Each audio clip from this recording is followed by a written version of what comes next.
किसी एक फील्ड को ही क्यों चूज़ किया? उनको हमारा माइंड रिजेक्ट करते चलता है। फ्यूचर में हम क्या करेंगे? वो कॉलेज उन्हें एक अच्छा डिज़ाइनर बनाकर मार्केट में पेश कर देगा। डिज़ाइनर बनने का सपना अपने दिमाग से पूरी तरह निकाल दें। हेलो दोस्तों, मैं हूँ गौरव कुमार और इस वीडियो में आपका स्वागत है। और आज की वीडियो थोड़ी-सी सेंसिटिव होने वाली है, क्योंकि आज हम बात करेंगे उस प्रॉब्लम के बारे में, जिसकी वजह से काफ़ी सारे स्टूडेंट्स के सपने सिर्फ़ सपने बनकर ही रह जाते हैं। और वो प्रॉब्लम है स्टूडेंट्स के अपनी पसंद से किसी डिज़ाइन रिलेटेड फ़ील्ड में करियर बनाने के लिए उनके पेरेंट्स का राज़ी ना होना। ये हम सभी जानते हैं कि डिज़ाइन फ़ील्ड्स काफ़ी तेज़ी से ग्रो हो रहे हैं, जिसमें स्किल्स, क्रिएटिविटी और टेक्नोलॉजी पर ज़्यादा ध्यान देते हैं और इसी चीज़ की फ्यूचर में ज़्यादा डिमांड भी है।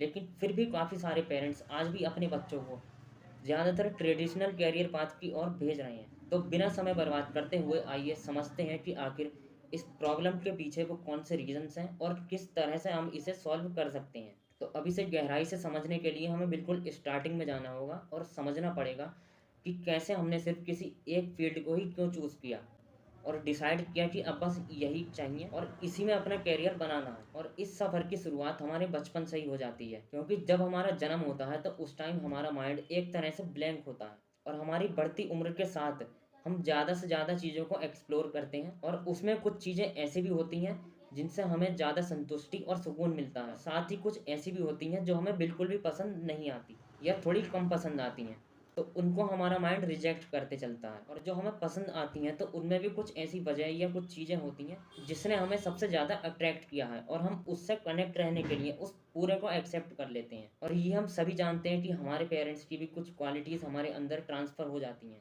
तो इसीलिए हमारी कुछ चॉइसेस और डिमांड्स इस पर भी डिपेंड करती है कि हमारे पेरेंट्स को क्या पसंद है और वो क्या-क्या करते हैं। और यही सबकी हेल्प से डिसाइड हो जाता है कि फ्यूचर में हम क्या करेंगे।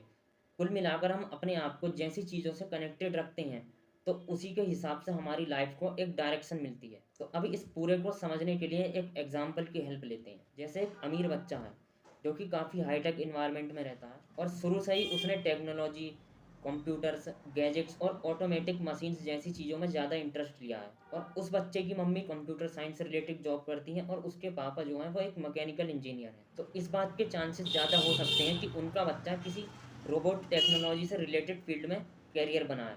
और हमारा माइंड हमेशा ही कुछ ऐसे की तलाश में भी रहता है जो कि हमें जल्दी से सेटिस्फाई कर दे, मतलब उसको हासिल करने में ज़्यादा टाइम ना लगे और ज़्यादा मेहनत भी ना लगे। बस यही चीज़ बाद में दिक्कतें करती है। अब अपनी लाइफ की स्टार्टिंग से हम जिन जिन पसंदीदा चीज़ों को सेलेक्ट करते हैं और जैसे जैसे हमारी उम्र बढ़ती है तो हम हर जगह उन्हीं चीज़ों को तलाशते हैं जो कि हमें पसंद है।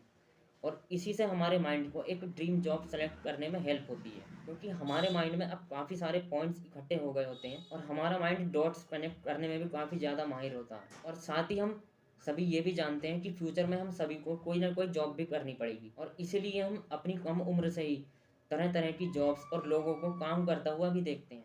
अब इनमें हम उन सभी जॉब्स को रिजेक्ट करते हैं जिनमें वो चीज़ें जिनको कि हमने शुरू से ही रिजेक्ट किया है। अब चाहे वो कोई दुनिया की हाईएस्ट पेइंग जॉब ही क्यों ना हो, लेकिन रिजेक्ट करते टाइम हम उस समय उस जॉब को रिजेक्ट नहीं कर रहे होते हैं, बल्कि हम उन चीज़ों को रिजेक्ट कर रहे होते हैं जिनसे मिलकर वो जॉब बनी है। और सेम इसका उल्टा हम किसी जॉब को सेलेक्ट करते टाइम करते हैं, लेकिन कुछ लोग उस टाइम इस बात पर ध्यान नहीं देते कि किसी जॉब तक पहुंचने के लिए उन्हें कितनी मेहनत करनी पड़ेगी, क्योंकि वो उस टाइम इस चकाचौंध में डूबे हुए होते हैं कि उनकी लाइफ कुछ ऐसी होगी जैसी कि उन्होंने सोशल मीडिया पर देखी है।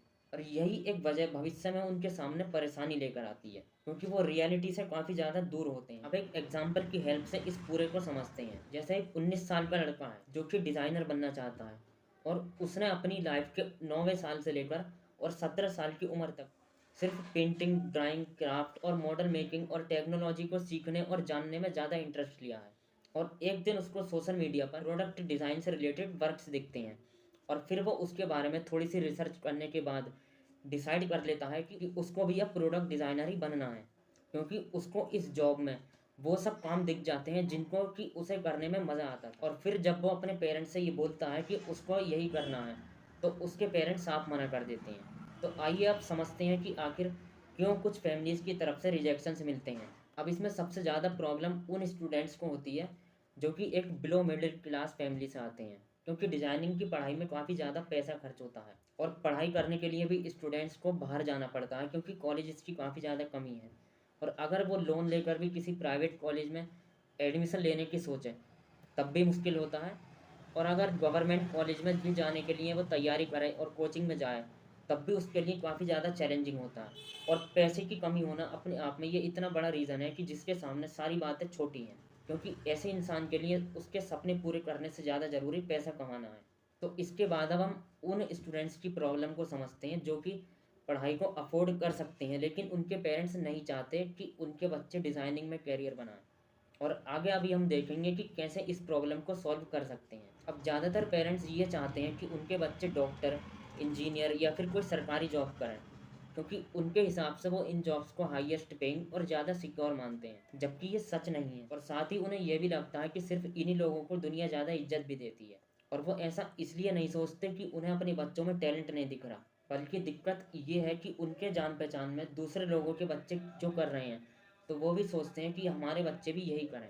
अब चाहे वो बच्चा उस चीज़ के लिए बना हो या ना बना हो। और दूसरी बात ये भी है कि ज़्यादातर पेरेंट्स अपने बच्चों से वो सभी एक्सपेक्टेशंस रखते हैं जो कि वो अपने बचपन में खुद चाहते थे। लेकिन कुछ पेरेंट्स ये जानने पर ज़्यादा खास जोर नहीं देते कि क्या सच में उनका बच्चा भी वही चीज़ें चाहता है। और ऐसे में वो स्टूडेंट्स दबाव में रहकर पढ़ाई करते रहते हैं, लेकिन कोई सफलता हासिल नहीं होती। और इसकी एक वजह ये भी है कि ज़्यादातर पेरेंट्स की सोच अभी भी कुछ कुछ वैसी ही है जैसी कि उनके बचपन में उनके पेरेंट्स की थी, क्योंकि उनके ज़माने में चीज़ें इतनी आसान नहीं थी जितनी कि अब हैं। लेकिन अब दुनिया पहले के मुकाबले काफ़ी ज़्यादा बदल गई है, क्योंकि अब करने के लिए जॉब्स भी पहले से काफ़ी ज़्यादा हैं और पढ़ाई करने के लिए भी स्टूडेंट्स के सामने ऑप्शंस भी बहुत सारे आ गए हैं। और कुछ पेरेंट्स का कहना ये भी होता है कि इस फील्ड में सिर्फ कुछ ही गिने चुने लोग दिखते हैं, अगर ये इतना ही अच्छा है तो इसमें और ज़्यादा स्टूडेंट्स क्यों नहीं आ रहे। और वो ये कहकर बहला देते हैं कि अगर डिज़ाइन बनाना अच्छा लगता है तो इसको सिर्फ एक हॉबी की तरह करो, ये करियर बनाने के लिए सही नहीं है। वरना लोग ऐसा बोलेंगे कि जॉब लगी या फिर किसी कंपनी में अभी भी डिज़ाइन ही बना रहे हैं। लेकिन सच बात तो ये है कि डिज़ाइनिंग हर कोई नहीं कर सकता, क्योंकि इसमें ज़रूरत पड़ती है टैलेंट, क्रिएटिविटी, स्किल्स और नॉलेज की। और इनको हासिल करना हर किसी के बस की बात नहीं होती है। और अभी ऐसे लोगों की काफ़ी ज़्यादा कमी है, क्योंकि दुनिया में सिर्फ कुछ ही लोगों में जुनून होता है। इसलिए इस समय कंपनीज़ में अच्छे डिज़ाइनर्स की काफ़ी ज़्यादा कमी है, और ये कमी कभी भी पूरी नहीं होगी, क्योंकि कॉम्पिटिशन्स काफ़ी तेज़ी से बढ़ रहा है। तो ऐसा कहना बिल्कुल बेकार है कि डिज़ाइनर बनना एक सही ऑप्शन नहीं है। और ऐसा भी देखा गया है कि जो पेरेंट्स अपने बच्चों के हुनर को पहचान कर उनको सपोर्ट करते हैं तो वो लोग ज़्यादा खुश भी रहते हैं, और साथ ही अपनी जॉब में भी वो अच्छा परफॉर्म करते हैं। कुल मिलाकर हमारे पेरेंट्स के ये सब सोचने की वजह ये है कि कहीं ना कहीं उन्होंने पुराने को पूरी तरह से छोड़ा भी नहीं है और नए को भी पूरी तरह से नहीं अपनाया। और इसके काफ़ी सारे रीजंस हो सकते हैं, जैसे कि हमेशा अपडेटेड रहने के लिए टाइम ना मिलना, या फिर एक comfortable and less curious life style में फिट हो जाना। तो इतना कुछ समझने के बाद अब देखते हैं कि हम इस प्रॉब्लम को कैसे सॉल्व कर सकते हैं। सबसे पहला काम ये है कि जिस भी डिज़ाइन फील्ड में हमें करियर बनाना है तो उसके बारे में ज़्यादा से ज़्यादा नॉलेज हमें होनी चाहिए। जैसे उस फील्ड की हिस्ट्री से लेकर उसके फ्यूचर तक के बारे में हमें अच्छे से पता होना चाहिए। और साथ ही उस फील्ड की अच्छाई और बुराई इन दोनों को एक्सेप्ट भी करना होगा। अब दूसरा सवाल ये है कि हमें पता होना चाहिए कि हम डिज़ाइनर क्यों बनना चाहते हैं, या फिर हमें डिज़ाइनिंग में कैरियर क्यों बनाना है। और अगर जो लोग ऐसा सोच रहे हैं कि हम अपनी हॉबीज़ को जॉब बनाएंगे या फिर उसे पैसा कमाने के लिए इस्तेमाल करेंगे, तो ऐसे लोग इस फील्ड में बिल्कुल भी ना जाएं, क्योंकि डिज़ाइनिंग करना एक अपने आप में बहुत बड़ी रिस्पॉन्सिबिलिटी होती है। तो इसलिए हमें पता होना चाहिए कि हम डिज़ाइनर बनने के बाद करेंगे क्या। अगर और आसान शब्दों में कहें तो हमारे पास एक क्लियर विज़न होना चाहिए। और तीसरी चीज़ ये है कि कुछ स्टूडेंट्स ऐसा सोचते हैं कि बस एक बार किसी भी तरह से और कैसे भी करके किसी अच्छे डिज़ाइन कॉलेज में एडमिशन हो जाए फिर लाइफ सेट है। लेकिन कोई भी कॉलेज अच्छा तभी बन पाता है जब उसके स्टूडेंट्स बाहर जाकर अच्छा काम करते हैं। और अगर ऐसे में नए स्टूडेंट्स ये सोचें कि किसी भी अच्छे डिज़ाइन कॉलेज में एडमिशन लेने के बाद वो कॉलेज उन्हें एक अच्छा डिज़ाइनर बनाकर मार्केट में पेश कर देगा, तो ऐसा बिल्कुल भी नहीं होता है। मेरा मतलब कि हमें कॉलेज में जाने से पहले ही अपने आप पर काफ़ी ज़्यादा मेहनत करनी पड़ेगी, क्योंकि ये चीज़ ज़्यादा मायने रखती है कि हमने अभी तक अपने सपने को पूरा करने के लिए क्या किया है। कुल मिलाकर ये पूरी जानकारी लेने के बाद ही डिसीजन लेना है कि इस फील्ड में जाना है या नहीं।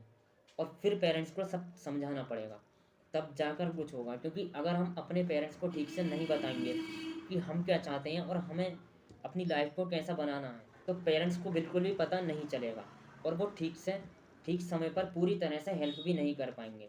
और ठीक से हम उन्हें तब समझा पाएंगे जब हमें खुद पूरी नॉलेज होगी।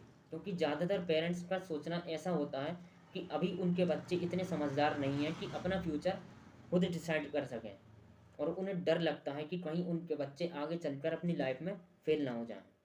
फिर जब पेरेंट्स सब कुछ ठीक से समझ जाएंगे तो वो कभी भी अपने बच्चों को मना नहीं करेंगे, क्योंकि दुनिया में किसी के भी पेरेंट्स नहीं चाहते हैं कि उनके बच्चों के सपने सिर्फ सपने बनकर ही ना रह जाएं। और इतना कुछ समझने के बाद भी अगर कुछ स्टूडेंट्स अपने सपने को पूरा करने के लिए ऐसा कर रहे हैं या फिर सोच रहे हैं क्यों ना ऐसा किया जाए, जैसे कि अपने पेरेंट्स पर दबाव डालना या डराना या फिर उन पर गुस्सा होना या अपने सपने के लिए उनसे लड़ाई करना, तो ऐसे लोग डिज़ाइनर बनने का सपना अपने दिमाग से पूरी तरह निकाल दें, क्योंकि ऐसे लोगों के लिए डिज़ाइन इंडस्ट्री में कोई भी जगह नहीं है, क्योंकि ऐसा करना गलत है। तो अभी तक हमने ये देखा कि किस तरह से हम ना को हाँ में बदल सकते हैं, लेकिन इसके अलावा भी कुछ स्टूडेंट्स की लाइफ में एक प्रॉब्लम और है, जो कि है कन्फ्यूजन।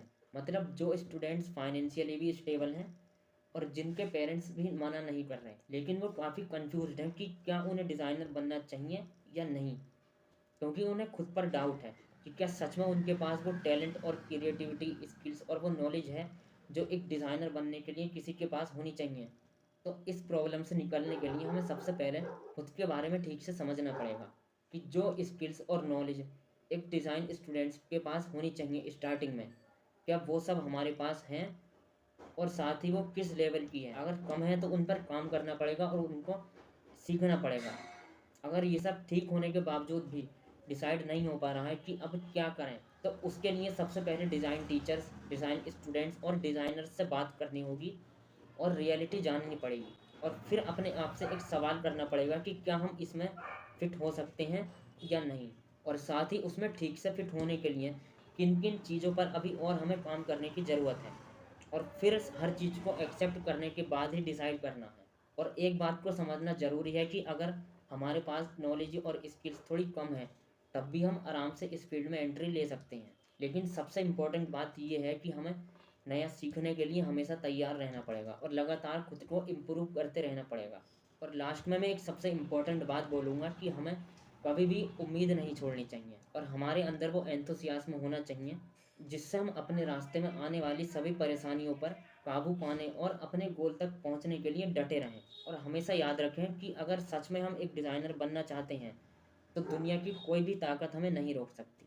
और यहीं इस वीडियो को समाप्त करते हैं। अगर कोई सवाल पूछना चाहते हैं आप, तो मेरे सोशल मीडिया पर मुझे मैसेज करके पूछ सकते हैं, और हमारा Telegram group creative circle join करना ना भूलें। वीडियो को लाइक, शेयर और चैनल को सब्सक्राइब जरूर करें, और साथ ही कमेंट में भी बताएं अगली वीडियो किस टॉपिक पर होनी चाहिए।